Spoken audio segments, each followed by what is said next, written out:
Senator Tammy Duckworth walked into that hearing room ready for battle, and within minutes the entire chamber knew it. She wasn't there to make polite suggestions or exchange rehearsed talking points. She was there to dismantle Secretary Hegseth's record piece by piece in front of the country. Billions wasted, lives put at risk, and a military more divided than ever. Duckworth laid it all out with a clarity and force that should make every taxpayer sit up straight.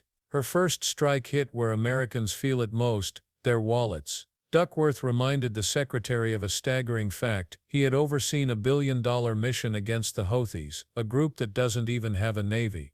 The result? Failure. U.S. commercial ships weren't safer, the Red Sea wasn't secured. And instead of protecting American interests, the mission left behind a smoking crater of losses. It's because you are just an unqualified yes man who can't tell the president how to keep Americans safe. You are focusing on renaming bases for Confederate generals. You said just now to Senator King that to a man and to a woman, we would rather be associated with the old Confederate names. Well, I am one of those women. I served at Fort Rucker, Alabama, a base that was named for a traitor who took arms against the United States of America, led troops who killed Americans. It was renamed for Mike Novosel, a Medal of Honor recipient who, in his citation for the Medal of Honor, includes that he saved 29 American lives, to include hovering backwards in a helicopter towards an enemy bunker where a wounded American was laying and saved that person, including after being taken fire himself. I know a little something about what it takes to fly a helicopter when you've been hit by enemy fire. That was heroic. I'd rather be associated with Mike Novosel than a failed Confederate traitor. I don't know whether you are inexperienced or too incompetent, but I wonder when you will actually focus on our nation's warfighting mission. We know that California is just a deliberate, systematic, political, and dangerous campaign led by you. We should not be using our military to play cops against Americans. General Kane, as chairman, a key part of your job is to coordinate military planning across the joint force. Is the department currently incorporating into any military plans expanding the use of the reserve forces to include the National Guard or active duty troops to support domestic law enforcement, including in other locations in the United States? Senator, you know, we careful. No, General. Well, it's not really a yes or no question, Madam Senator. We plan all kinds of different things. I think it is a yes or no question. I'm not aware of anything, but the reason why I'm answering is the tags may be looking at something that I'm not aware of. What are you doing at your level? You're not aware of that happening at your level? Because we know that on his first day, President Trump directed U.S. Northern Command to revise its unified command plan to add new planning requirements to combat, and I quote, criminal activities. A series of follow-up executive orders continue to redirect DOD priorities to supporting domestic law enforcement, including one in April that tells DOD, and I quote, use national security assets for law and order. In other words, do law enforcement's job. I'd like to enter these executive orders into the record, Mr. Chairman. Is there objection? Without objection, so ordered. Secretary Hegseth, you say you are focused on warfighting and warriors. These are your words. Yet you are diverting untold DOD resources and attention to a fundamentally non-military mission of domestic policing. Across the country, we have qualified police officers who are trained for that mission. They know those streets better than the Marines you deploy to Los Angeles, who normally focus on the Indo-Pacific. And you recently approved 700 more troops in 3 other states to do admin and logistics works for ICE. You say all of this is valuable training, but I would much rather have our troops do tough, realistic training relevant to high-end combat. Instead of typing in spreadsheets for ICE, they should be conducting live fire maneuver exercises. Instead of patrolling American neighborhoods and standing in front of federal buildings, they should be rehearsing call for fire missions. We have local police who can stand in front of those federal buildings. And the list of distractions goes on. You are encouraging the DOD workforce to go work for DHS in increasing numbers. You're pulling the military away from facing foreign enemies who literally say things like death to America. 2 F-18 Hornets gone, each carrying a price tag of $200 million. 7 Reaper drones worth another $200 million, also gone. $500 million burned in just a handful of blunders. Duckworth didn't let him hide behind excuses. She compared it to young cadets blowing through money after their first Liberty Pass, except this time, it wasn't beer or bad tattoos being paid for. It was the lives and safety of American service members.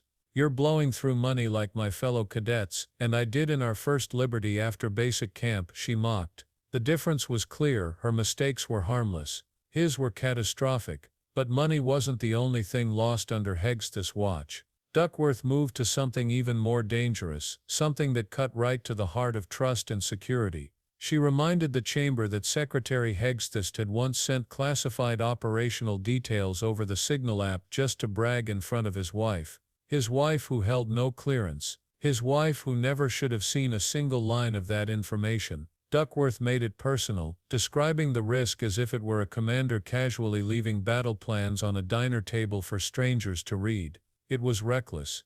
It endangered service members. And it revealed an arrogance that couldn't be brushed off as a simple mistake. This wasn't just careless, it was a betrayal of the responsibility that comes with the job. And Duckworth wasn't done exposing just how deep the rot went. She described a command environment so hostile that senior leaders refused to serve under Hegseth, chiefs of staff walked away, qualified professionals didn't want to work with him. The Department of Defense was supposed to be built on teamwork, trust and accountability. Instead, under his leadership, it had become toxic.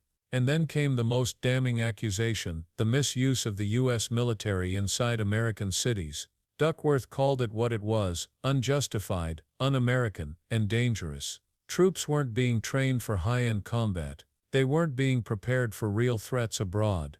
Instead, they were being pulled into domestic policing, patrolling American streets, standing guard at buildings, and even working in administrative roles for immigration enforcement. For Duckworth, a combat veteran herself, the absurdity was unbearable. She wanted the military focused on its mission, protecting the nation from foreign threats. Instead, Hegseth was turning it into a political tool for show. But her sharpest blow was still coming. Duckworth zeroed in on one of Hegseth's loudest culture war battles, his defense of keeping U.S. bases named after Confederate generals. He had argued that it was tradition. He had insisted that renaming was unnecessary. But Duckworth, who had served at Fort Rucker, Alabama, knew better. She reminded him, and the country, that Fort Rucker had once honored a traitor who fought against the United States, a man who led troops to kill Americans. Then she delivered the contrast. That same base had since been renamed after Mike Novosel, a Medal of Honor recipient who flew helicopters under enemy fire to save 29 American lives.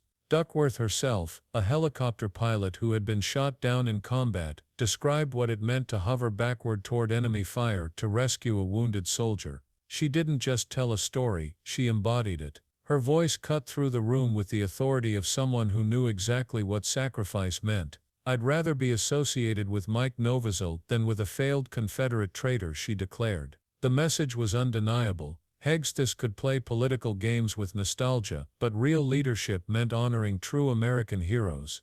And then Duckworth raised the question that shook the hearing to its core. She turned her attention to General Kane, demanding answers about whether the Department of Defense was planning to use reserve forces, National Guard units, or even active duty troops for domestic policing.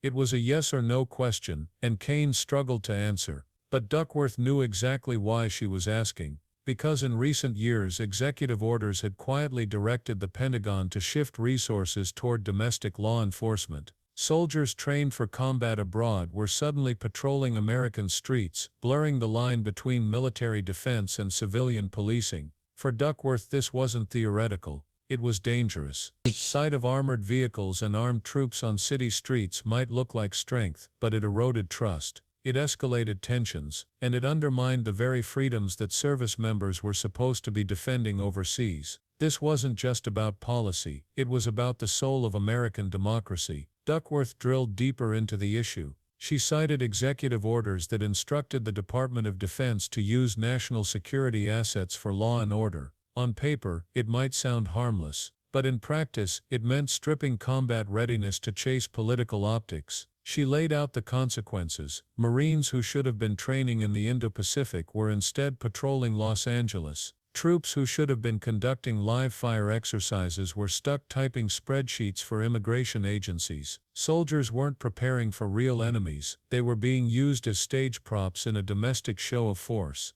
The cost wasn't just wasted hours, it was readiness. It was the ability of the U.S. military to face foreign adversaries. And Duckworth's point was brutal: these decisions didn't just weaken America's defense, they militarized civilian life. And beneath all of this, she said, lay one undeniable truth. Duckworth pointed to the deeper cracks that had spread under Hegseth's leadership. Recruitment had collapsed, retention was plummeting, morale was at historic lows, and it wasn't just bad luck, it was the result of mismanagement at the very top. She reminded everyone that the Department of Defense workforce isn't just numbers on a chart, it's people. People who need clear missions, competent leadership, and a sense that their sacrifices matter. Instead, under Hegseth, they got chaos, they got culture wars, they got distractions that pulled them away from what truly mattered: defending the country. Duckworth didn't hold back. She told him directly, if he wanted to be the Secretary of Homeland Security, he could apply for that job.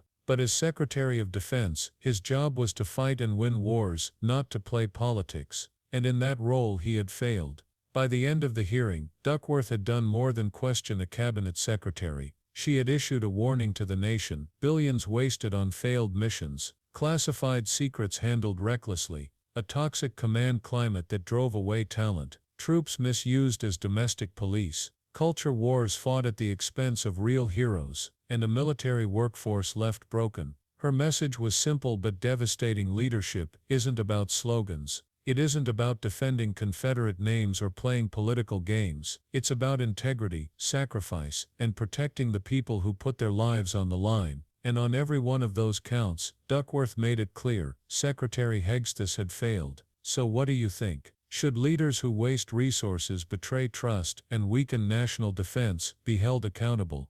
Let us know in the comments. And if you want to see more of these confrontations that expose the truth behind closed doors, make sure to hit subscribe. The next one is even more controversial.